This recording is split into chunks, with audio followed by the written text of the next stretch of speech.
Stuck ist ein tolles Gestaltungselement für Hausfassaden, das günstig herstellbar ist. Allerdings ist Stuck nicht gleich Stuck. Stuck, der heutzutage hauptsächlich verkauft wird, ist aus Styropor gefertigt. Das hat mit Handwerkskunst nichts zu tun, das ist einfach billige Massenware. In diesem Video hier gebe ich euch eine Anleitung, wie ihr aus einer bereits montierten Stuckvorlage, diese Stuckkonsole hier, wie ihr die abformt und euer eigenes Original duplizieren könnt. Also wir machen heute Stuckateur-Restaurierungsarbeiten. Hi und herzlich willkommen hier bei Probieren geht über Studieren.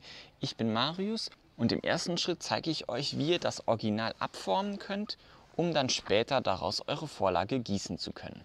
Bevor du beginnst, deinen Stuck abzuformen, musst du ihn allerdings erst sauber machen, damit du den Dreck nicht abformst. Ich habe das hier mit so einem Handfeger gemacht und für diese feineren Ecken, zum Beispiel hier so in den Lücken, da habe ich dann so einen dünnen Pinsel genommen. Im nächsten Schritt, um die Form abzubilden, brauchst du dann eine Masse, die du auf den Stuck anbringen kannst. Ich habe mir dafür jetzt Knetsilikon besorgt. Das sind so zwei verschiedene Arten Silikone, die man verkneten kann, und dann kommt da nach einer Zeit des Aushärtens, wird das dann zu einer festen Masse. Diese beiden Silikonkomponenten haben zwei verschiedene Farben, damit man gut sehen kann, wann das jetzt verknetet ist. Wie immer, wenn man mit etwas anfängt, was man vorher noch nie gemacht hat, am Anfang ist etwas ausprobieren, kennenlernen und abtasten gefragt. Aber mit etwas Übung geht das Abformen mit dem Knetsilikon dann richtig gut von der Hand. Für die Abformung dieser Konsole habe ich ungefähr 1 Kilo Knetsilikon verbraucht. Das kostet 44 €. Damit liegt es im normalen Bereich.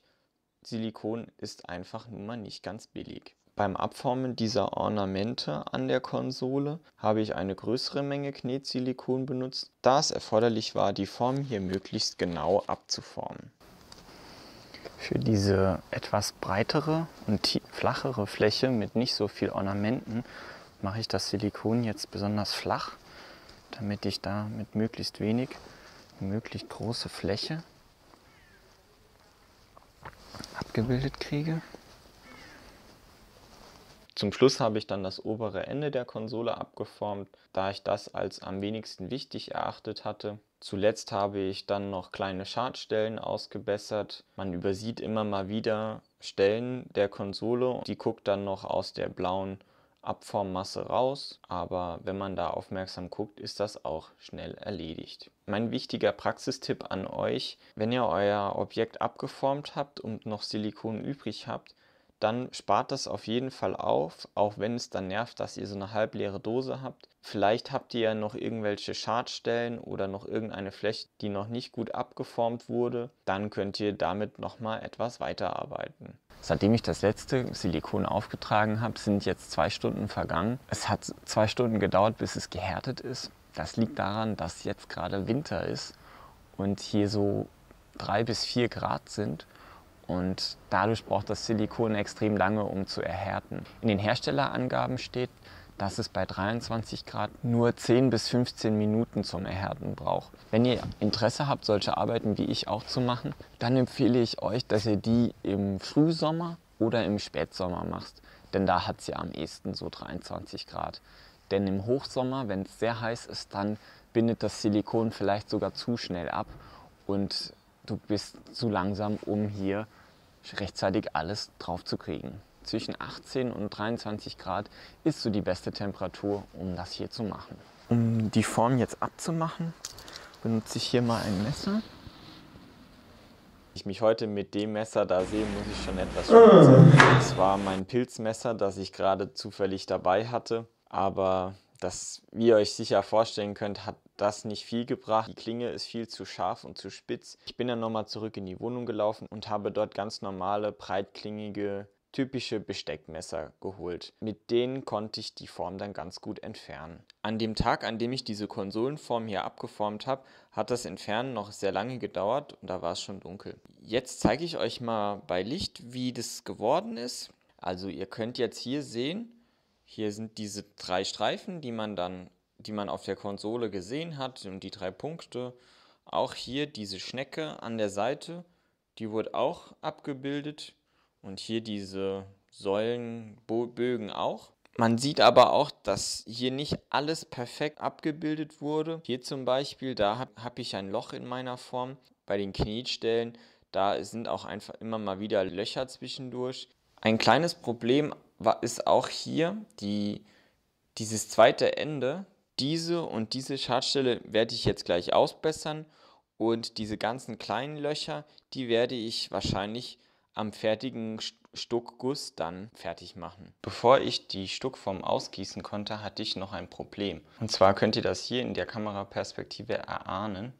Und zwar war die hintere Seite, die Aussparungen hier, die waren höher als der Rand der Form. Um diesem Problem zu begegnen, mussten wir hier den Rand der Form aufdoppeln. Das habe ich mit Hilfe meines Nachbars Raimund gemacht, der immer tolle Ideen hat und mit dem ich solche Probleme immer sehr gut lösen kann. Nochmal ein herzliches Dank an dich dafür. Und zwar haben wir diese Formen ineinander geklebt, natürlich so, dass es versetzt ist und alle auf der gleichen Höhe waren. Und als dann die Form sozusagen am Rand erhöht war, dann konnten wir die Form ausgießen. Ich hatte euch ja die Fehlstelle gezeigt, hier der Rand, da war so eine Lücke, da haben wir dann so ein Holzplättchen geschnitten und das dann nochmal neu mit Knetsilikon ummantelt. Außerdem hatte ich hier noch so eine Fehlstelle, da hatte ich dann normales Silikon genommen, das da reingespritzt und dann mit so einem Spülifinger in Form gebracht. Das gleiche habe ich auch hier und hier, das waren auch noch so zwei größere Fehlstellen, habe ich das auch noch ausgearbeitet. Diese ganzen Vorbereitungsarbeiten zum Gießen haben nochmal so 3 bis 4 Stunden Arbeit bedeutet, aber dann war es endlich soweit. Auf diesem Foto habt ihr einen Eindruck von unserer professionellen Gipserwerkstatt. Besonders professionell war der Einsatz des Eierkartons, Ausgleichen der Unebenheiten der Form und die Küchenkelle, die ihr weiter vorne seht, die kurzerhand als Gipserkelle umfunktioniert wurde. Aber trotz wenig professioneller Ausrüstung konnte sich das Ergebnis dann wirklich sehen lassen. Die Konsole sieht dem Original sehr ähnlich und ich habe mich riesig gefreut, als die dann so schön endlich aus der Form draußen war. Einigen von euch ist bestimmt aufgefallen, dass meine Form noch nicht perfekt ist. Es gibt noch verschiedene Unebenheiten oder Hubbel. Zum Beispiel sind hier so kleine Hügel oder hier hinten, da ist noch eine größere Schadstelle, weil die Form da ein Loch hatte. Oder auch hier innen drin, da sind auch noch so Hubbel. Die werde ich im nächsten Schritt jetzt entfernen. Dazu habe ich mir Modellierwerkzeug gekauft, wie das viele Künstler benutzen. Und mit dem sollten sich die Schadstellen dann entfernen lassen. Zum Beispiel hier haben wir so einen überstehenden Rand.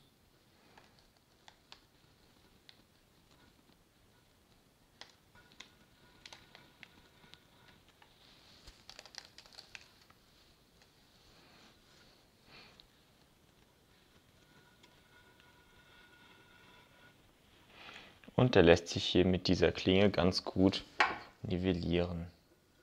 Diese Klinge hier ist eher fürs Glattstreichen sinnvoll, während dieses Ende hier für Rundungen auszuarbeiten sinnvoll ist. Das setze ich jetzt hier mal an den Punkt ein.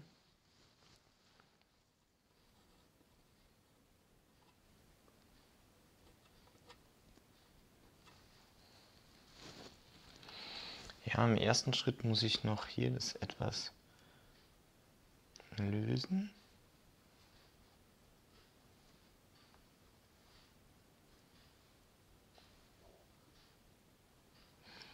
Wie vieles anderes in diesem Video ist das hier jetzt auch mein erstes Mal, dass ich hier mit so Modellierwerkzeug arbeite.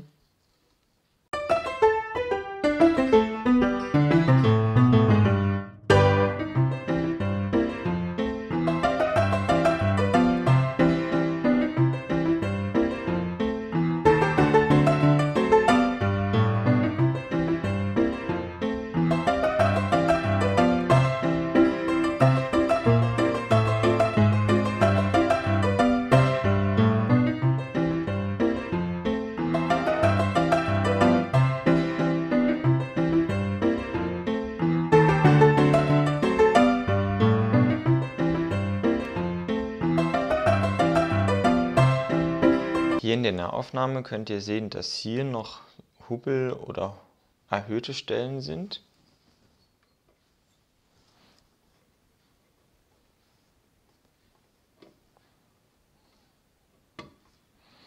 Im ersten Moment mache ich die mal hier mit dem Spitzenwerkzeug etwas niedriger.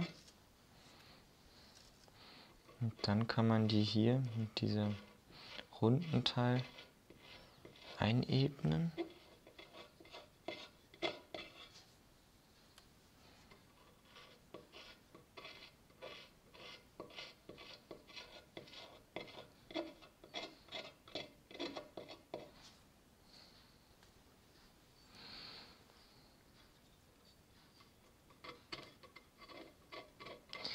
Ihr seht, dass hier ist viel Handarbeit.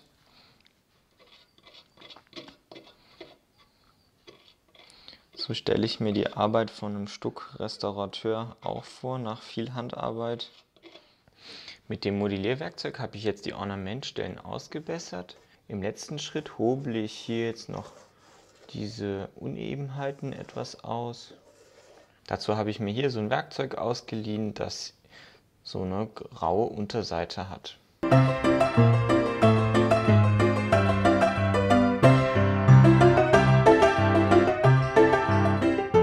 Im letzten Schritt modelliere ich hier noch mehr Gips an die Flächen, an denen jetzt noch zu wenig drauf ist. Ich habe hier noch ein paar Löcher, die mache ich jetzt noch zu.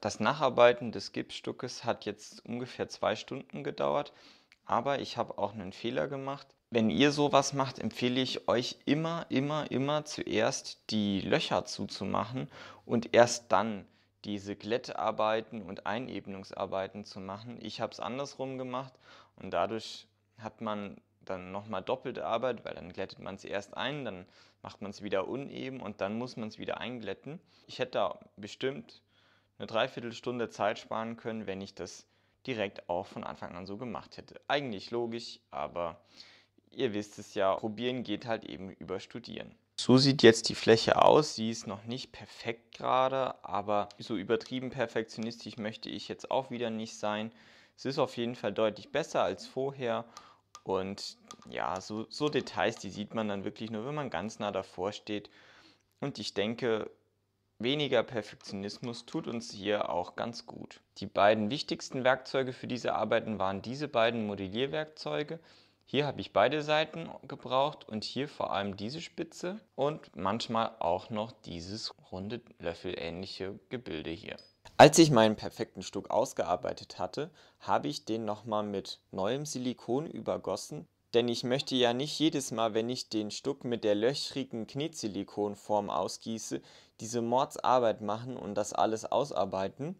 Deswegen habe ich den nochmal mit neuem Silikon ausgegossen, um so dann eine perfekte Form herstellen zu können. Mit der kann man dann jederzeit schnell und auch in größeren Mengen tollen Stuck herstellen, ohne dass es so viel Arbeit ist. Da das Abformen von Stuck mit Silikon nochmal sehr aufwendig ist, würde eine genaue Beschreibung der Vorgehensweise den Rahmen dieses Videos sprengen. Deswegen werde ich dazu nochmal ein gesondertes Video hochladen. Wenn es fertig ist, dann findest du das hier oben rechts in der Ecke. So, dann schauen wir mal, ob unsere eigene Form was taugt. Stuckgips, der muss immer sehr flüssig sein, damit die Hohlräume auch gut ausgefüllt werden.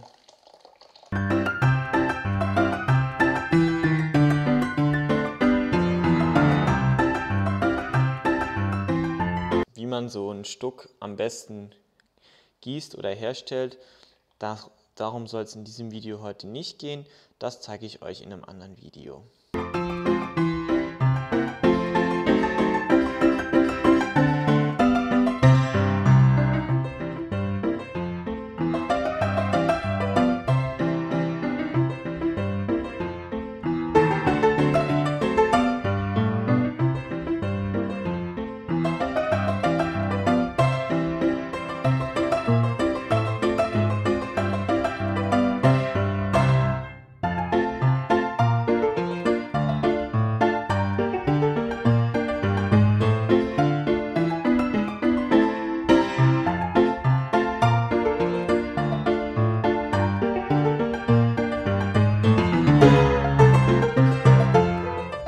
Die Form ist weg und ich muss sagen, ich bin schon sehr stolz auf mich. Ich bin sehr zufrieden mit dem Ergebnis. Ich zeige es euch mal aus der Nähe. Die Fläche, die ist perfekt glatt, da sind keine so Huppel mehr wie bei meiner ersten Form mit dem Knetsilikon. Hier gibt es zwei kleine Stellen, die nicht ganz gelungen sind. Sieht man jetzt die Armierung noch durch. Da muss ich noch einmal kurz drüber spachteln. Aber dann, ja, hier ist noch so ein kleiner Hubbel drin. Das ist aber auch ruckzuck ausgebessert. Sowas ist überhaupt nicht schlimm. Auch die Schnecken an der Seite sind schön geworden. Die Rundungen sind in Ordnung. Da kann ich echt nicht meckern. Am Beispiel von dieser Konsole hast du jetzt gesehen, es ist ein bisschen Arbeit, so eine Konsole abzuformen und dann nachzubilden. Aber das Schöne ist ja, wenn man das einmal gemacht hat, dann muss man sowas nie wieder machen. Dann hat man die Form für immer und kann sie auch immer wieder einsetzen. Ich finde es richtig klasse. Jetzt können wir auch nach 100 Jahren, wo dieser Stuck schon an der Wand ist, ihn immer noch abformen und nachbilden und können wir so diese Handwerkskunst, die das auch meiner Meinung nach auf jeden Fall ist, erhalten, weiterentwickeln und dranbleiben. Und es sieht halt einfach richtig geil aus. Also ich freue mich, dass das so gut geklappt hat. Ich hoffe, ich konnte dir Mut machen und dich motivieren, das selbst auch mal auszuprobieren. Vielleicht mit Stuck, den es bei dir vor Ort gibt. Wenn du damit Erfahrungen gemacht hast, schreib das gerne mal in die Kommentare oder erzähl uns, was du von meiner Arbeit hier hältst. Wenn du das Video hilfreich fandest, dann würde ich mich freuen, wenn du meinen Kanal mit einer Spende unterstützt. Du siehst, das Silikon hat einen Haufen Geld gekostet, das Werkzeug kostet einen Haufen Geld, das Filmequipment ist richtig teuer. Ich mache das ja alles nur für dich, dann kann ich nämlich sowas noch viel öfters machen. In diesem Sinne, danke für euer Interesse und ich freue mich, euch in einem nächsten Video bald wiederzusehen. Tschüss!